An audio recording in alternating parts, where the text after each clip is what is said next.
नमस्कार साथियों, आज एक अति महत्वपूर्ण विषय को लेकर हम सब आपके बीच में उपस्थित हैं। देश हित गिरवी रखकर व्यापार समझौता नहीं हो सकता। खेत खलिहान और किसान की रोजी रोटी पर देश को हमला मंजूर नहीं।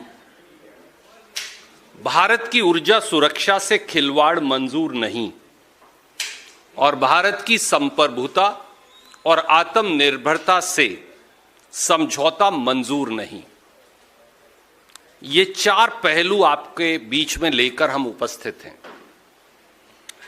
व्यापार समझौते आर्थिक तरक्की का रास्ता हैं।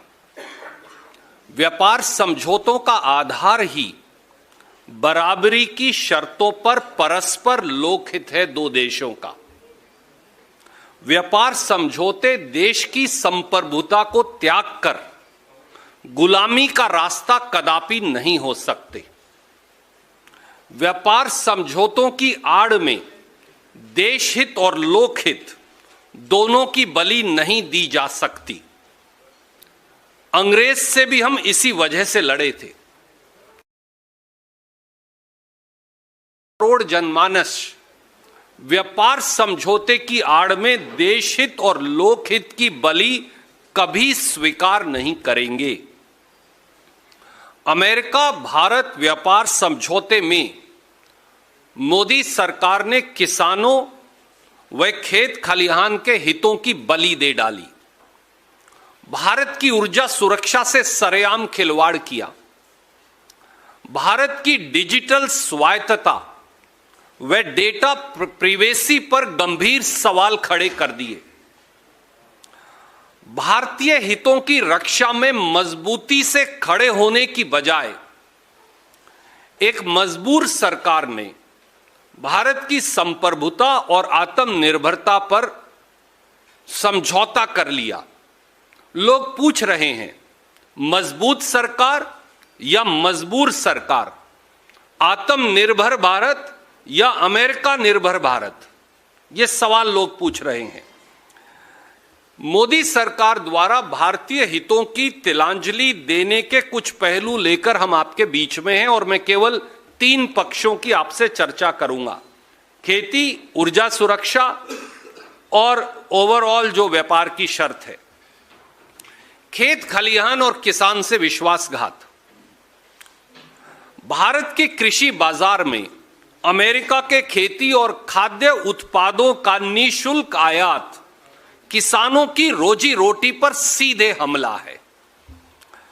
अमेरिका भारत व्यापार समझौते के तहत 6 फरवरी 2026 के फ्रेमवर्क इंटरिम एग्रीमेंट में पहले बिंदु में ही यह सहमति जताई है कि भारत बगैर किसी इंपोर्ट ड्यूटी या आयात शुल्क के अमेरिका के खाद्य और कृषि उत्पाद के लिए अपना बाजार खोल देगा। अब इसके इंपैक्ट्स क्या हैं, मैं एक एक करके आपको वो बताऊंगा। सबसे पहला शब्द जो वहां लिखा है वो लिखा है ड्राइड डिस्टिल्ड ग्रेन, DDG। वो भारत में आयात होगा। यह असल में क्या है? प्रोसेस्ड मक्का है। ड्राइड डिस्टिल्ड ग्रेन प्रोसेस्ड मक्का है। भारत में आज 4 करोड़ 30 लाख मीट्रिक टन मक्का पैदा होता है। यह कहां पैदा होगा? कर्नाटक, मध्य प्रदेश, महाराष्ट्र, राजस्थान, उत्तर प्रदेश, बिहार, तेलंगाना, गुजरात, कुछ पोर्शंस ऑफ हरियाणा और पंजाब, यानी लगभग आधे से अधिक भारत में। तो इसके विपरीत भारत में 4 करोड़ 30 लाख मीट्रिक टन सालाना मक्का हम पैदा करते हैं। हम अपनी जरूरत का सारा मक्का पैदा करते हैं। America 42 crore 50 lakh metric ton मक्का पैदा करता है। हम 4 करोड़ 30 लाख मीट्रिक टन, वो 42 करोड़ 50 लाख मीट्रिक टन। स्वाभाविक है उन्हें अपना मक्का बेचने के लिए भारत जैसा बड़ा बाजार चाहिए। सवाल बड़ा सीधा है, अगर अमेरिका ड्यूटी फ्री यानी शुल्क रहित मक्का हिंदुस्तान के बाजार में बेचेगा तो आधे भारत का किसान क्या करेगा, उसका क्या हाल हश्र होगा। व्यापार समझौते के पहले बिंदु में दूसरा शब्द लिखा हुआ है, लाल ज्वार का आयात। ज्वार अक्सर लाल ही है हमारे, तो उस पूरे क्षेत्र में पीला या काला नहीं होता, शायद उनको समझ नहीं है, ज्वार ही बोलते हैं हम उसे। अमेरिका से ज्वार का आयात खोलने बारे सहमति। भारत का ज्वार उत्पादन इस साल 52 लाख मीट्रिक टन है। 52 लाख मीट्रिक टन ज्वार कहां पैदा होता है?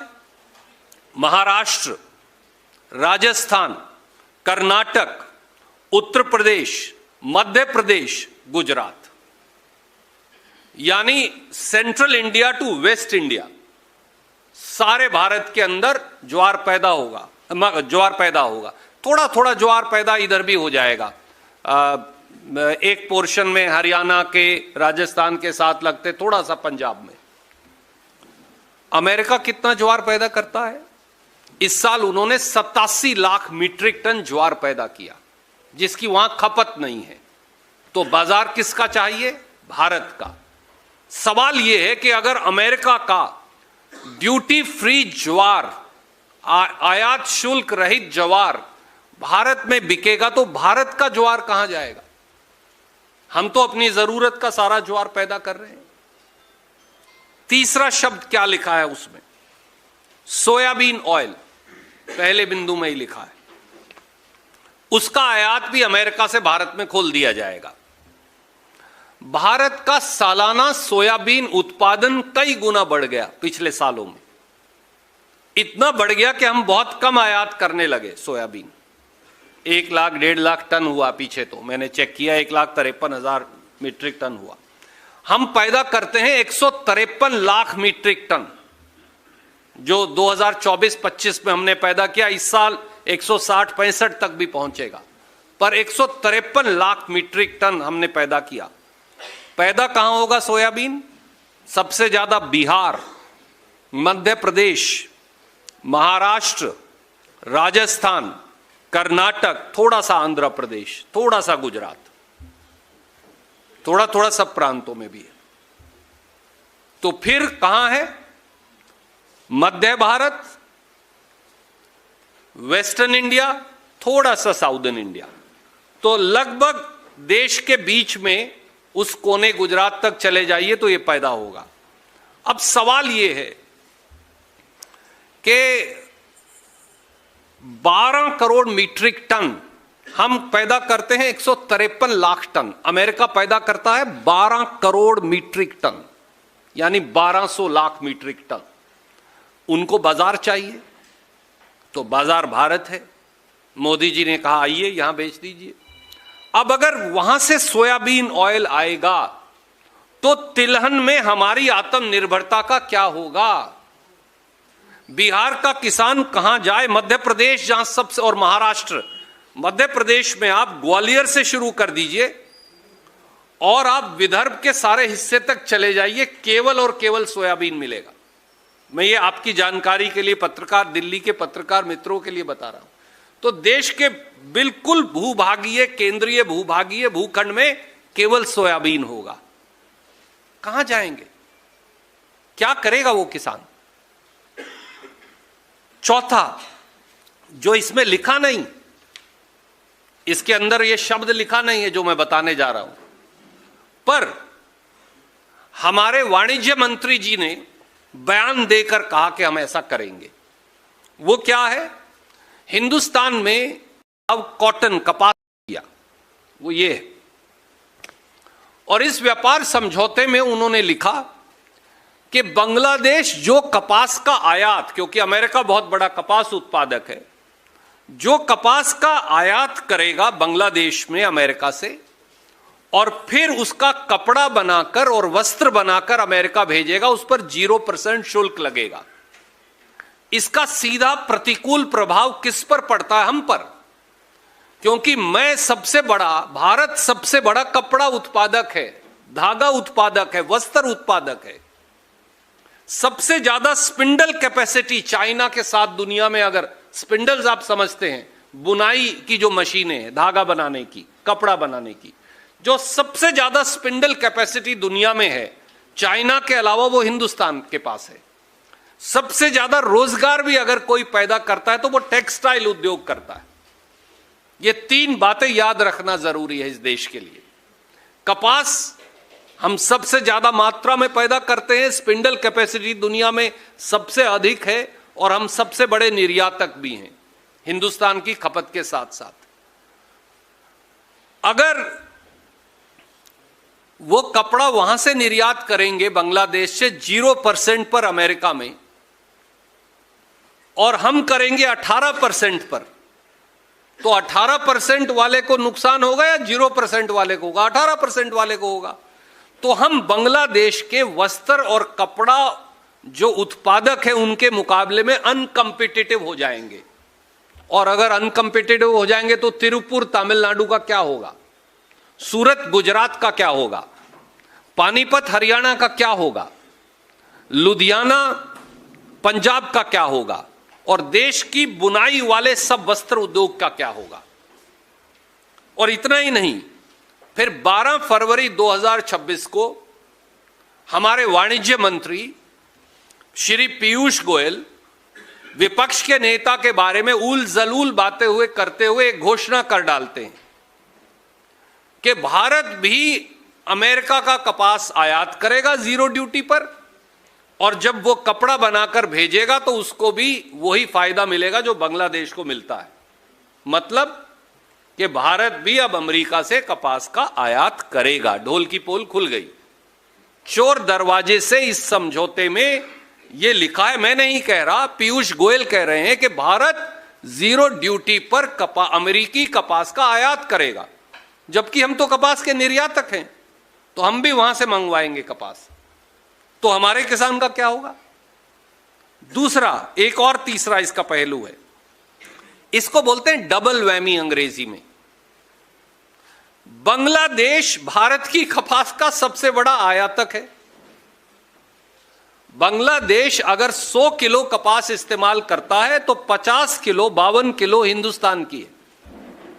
तो मैं जो कपास पैदा करूंगा मेरे खेत में, उसमें से आधी बांग्लादेश जाएगी।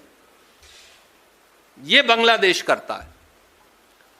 तो बांग्लादेश अगर मेरी कपास का आयात बंद कर देगा हिंदुस्तान से और अमेरिका से मंगाएगा तो किसान को मार पड़ेगी ना। और अब भारत भी अमेरिका से कपास मंगाएगा तो किसान को डबल मार पड़ेगी। यानी मेरी बांग्लादेश निर्यात होनी बंद हो गई, अमेरिका से आनी शुरू हो गई। तो मैं तो दो तरफ से मर गया, 2 पार्ट के बीच में पिस गया। और इसकी एंटीसिपेशन में, इस समझौते की एंटीसिपेशन में, जो पीयूष गोयल नहीं बता रहे, उनके मंत्रालय के आंकड़े बताते हैं, भारत ने पूर्ण कपास होते हुए भी अमेरिका से कपास मंगवानी इसी साल चालू कर दी थी। 24-25 में भारत ने अमेरिका से 3,428 करोड़ कपास का आयात कर लिया है पहले ही। तो अगर ये 3400 या 3500 करोड़ से 20,000 करोड़ हो गई तो कपास का क्या होगा? इस साल कपास का एमएसपी था, मैं आपको इसलिए बता रहा हूं कि मैं सब मंडियों में स्वयं गया था, 6100 रुपया क्विंटल। कपास बिकी 5,4500 रुपया क्विंटल पे। किसान को नुकसान हुआ 1,000 से 1,500 रुपया क्विंटल। ये यहां से लेकर विदर्भ तक की कहानी है। जब ये और गिर जाएगी तो फिर हिंदुस्तान के किसान का क्या होगा, सवाल ये है। और कपास कहां पैदा होती है? महाराष्ट्र, गुजरात, तेलंगाना, मध्य प्रदेश, उत्तर प्रदेश, राजस्थान, हरियाणा, पंजाब, आंध्र प्रदेश, कर्नाटक, लगभग पूरे हिंदुस्तान। तो क्या होगा कपास पैदा करने वाले किसान का? हम बांग्लादेश को 2.7 बिलियन अमेरिकी डॉलर का कपास और धागा निर्यात करते हैं। आज इस साल किया हमने 2.7 बिलियन अमेरिकी डॉलर, यानी 25,000 करोड़ रुपया। जब वो अमेरिका से मंगाएंगे तो हमारा क्या होगा? फिर हमारा तो खत्म हो जाएगा। आप समझौता कर रहे हैं। क्या मोदी जी ने सोचा? एक आखिरी पहलू इसी में उन्होंने लिखा है। इसके पहले बिंदु में ये सब लिखकर एक वकील साहिबान कहते हैं जब उन्हें सब कुछ ऐड करना हो तो वो ये क्लॉज ऐड कर देते हैं। लिख दिया कि भारत से सारे खाद्य कृषि उत्पाद मंगाएंगे, ये नाम लिख के लिख दिया, एंड एडिशनल प्रोडक्ट्स, यानी अतिरिक्त उत्पाद। भैया ये है